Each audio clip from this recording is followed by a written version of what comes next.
Hai, hello, salam sejahtera Malaysia. Selamat datang ke channel Fels Lifestyle. Tuan-tuan dan puan yang saya amat hormati, tuan-tuan dan puan, ada saja cara, ada saja kritikan serangan terhadap Anwar Ibrahim. Mahu Anwar letak jawatan, mahu Anwar dipecat, mahu Anwar itu ini, macam-macam lah.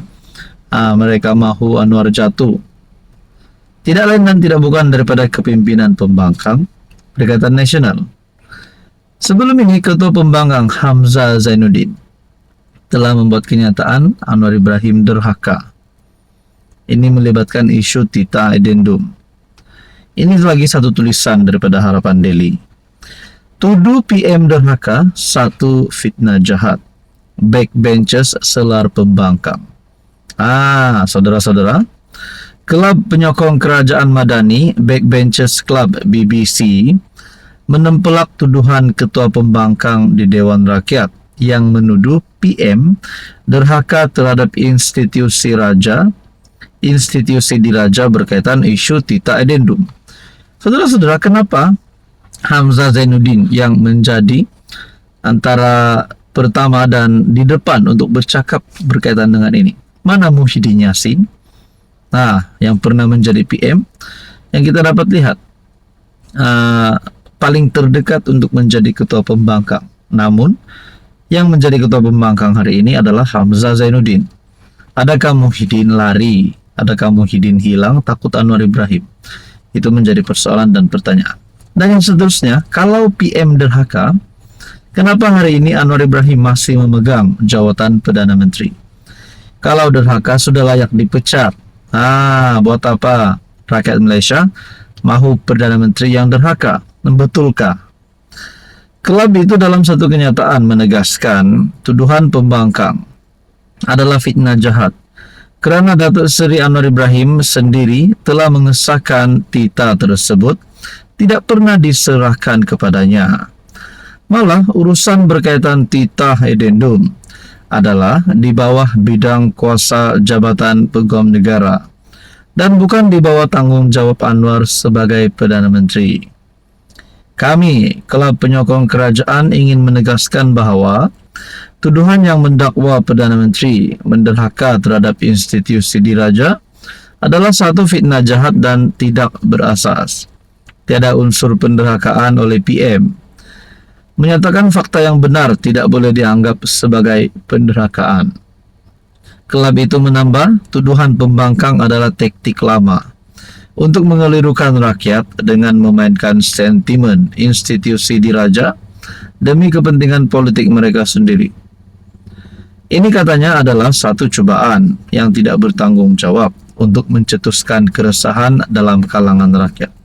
Bayangkan kalau ini hanya trik daripada pembangkang, tipu hela pembangkang. Bagaimana kalau penyokong-penyokong pembangkang dan PN mengetahui bahawa ini hanyalah permainan politik, bukan untuk menuduh Anwar semata-mata, tetapi untuk permainan politik menjatuhkan Anwar. Adakah selepas ini PN akan hilang sokongan pula? Dalam artikel ini berkata, Ketua Pembangkang seharusnya lebih bertanggung jawab dalam mengeluarkan kenyataan, bukan menyebarkan dakwaan tidak berasas demi kepentingan politik semata-mata. Selain itu, dakwaan bahawa pelabur tidak akan masuk ke negara ini kerana kononnya berlaku penderhakaan adalah tidak berasas. Keputusan pelabur bergantung kepada kestabilan ekonomi, polisi mesra pelabur dan keyakinan terhadap pimpinan negara, bukan fitnah politik yang tidak berlandaskan realiti. Saudara-saudara yang saya hormati, ini mungkin cukup untuk menyekolahkan Ketua Pembangkang Hamzah Zainuddin. Apa komen Anda? Halo semua, salam sejahtera Malaysia. Selamat datang ke channel Fels Lifestyle. Terima kasih tuan-tuan dan puan kerana terus setia dan bersama di dalam channel ini. Dan kepada yang baru di dalam channel ini, selamat bergabung. Satu lagi kejutan daripada SPRM. Sebelum ini kita dengar berkaitan dengan banyak saja kes rasuah yang berlaku di Malaysia. Melibatkan kepimpinan-kepimpinan tertinggi politik di Malaysia. melibatkan bilion-bilion, ratusan ribu, ratusan juta, berjuta-juta. Tapi saudara-saudara, ini satu lagi pendedahan terbaru SPRM. Ini melibatkan isu proyek RM 4 juta. Dan ini pasti mengejutkan Anwar Ibrahim sebagai Perdana Menteri, mengejutkan seluruh menteri di dalam kabinet kerajaan perpaduan, dan mengejutkan kepimpinan pembangkang juga. Isu proyek RM 4 juta di BKL, ini penjelasan SPRM. SPRM tidak mahu bertindak terburu-buru dalam isu pemberian proyek bernilai RM 4 juta berkaitan Dewan Bandaraya Kuala Lumpur, kerana ia membabitkan dakwaan yang dibuat melalui media sosial. Ketua Pesuruhjaya SPRM, Ansri Azam Baki, berkata pihaknya akan melakukan analisis menyeluruh terhadap dokumen yang diberikan di BKL untuk mengesahkan dakwaan tersebut terlebih dahulu. Di BKL akan menjalankan siasatan mereka mengenai isu ini. Sementara penyiasat saya meneliti dokumen-dokumen tersebut, katanya. Menurutnya masih terlalu awal untuk mengatakan SPRM sudah membuka kertas siasatan mengenai perkara terbabit. Saya telah mengadakan perbincangan dengan Datuk Bandar Kuala Lumpur, Datuk Seri Maimunah Muhammad Sharif, dan beliau bersetuju berkongsi dokumen berkaitan isu ini dengan kami. Bagaimanapun, biar penyiasat saya menganalisis dokumen terbabit. Sebelum ini, Menteri Wilayah Persekutuan Dr. Zaliha Mustafa berkata, siasatan perolehan projek di BKL sedang dijalankan pihak audit dalaman di BKL tanpa memberi tempo untuk siasatan itu disiapkan.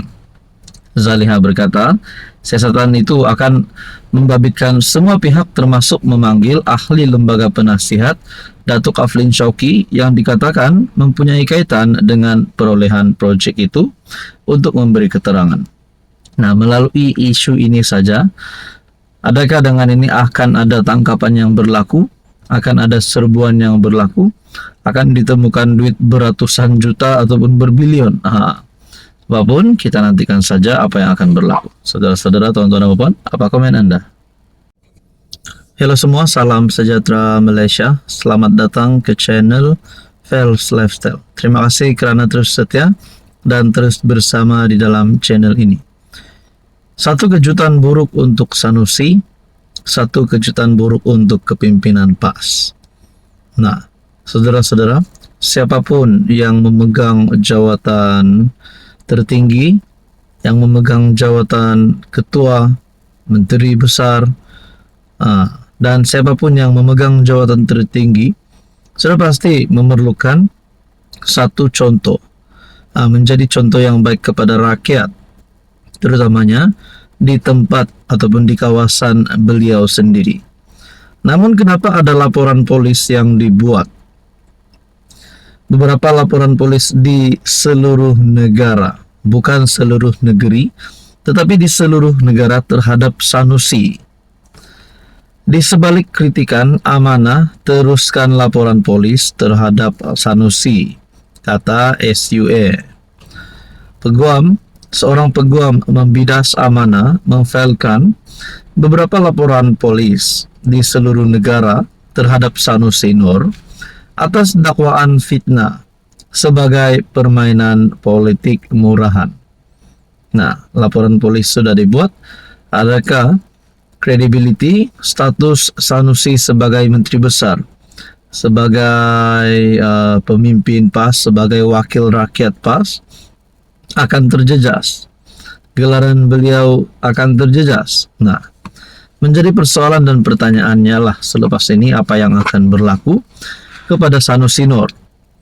Amanah akan meneruskan laporan polis di seluruh negara terhadap pemimpin PAS Sanusi di sebalik kritikan seorang peguam yang menyifatkannya sebagai permainan politik murahan. Setiausaha Agung Amanah Faiz Fadzil berkata, tindakan Tindakan dilancarkan sejak Sabtu lalu itu diteruskan sebagai usaha mendidik masyarakat menolak budaya fitnah, selain merasakan terhina dengan fitnah dilemparkan. Kita akan teruskan laporan polis yang bermula sejak Sabtu lalu. Tindakan itu diambil sebab kita rasa terhina dan tidak mau fitnah terus dilakukan pemimpin PAS. Mereka seolah menjadikan fitnah itu satu budaya dalam masyarakat.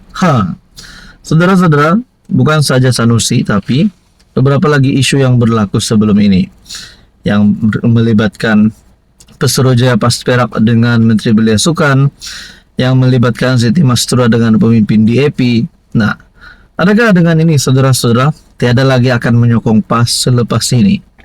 Nah, pada akhirnya laporan polis dibuat. Nah, apa yang akan berlaku kepada Sanusi selepas ini kita nantikan saja. Apa komen Anda?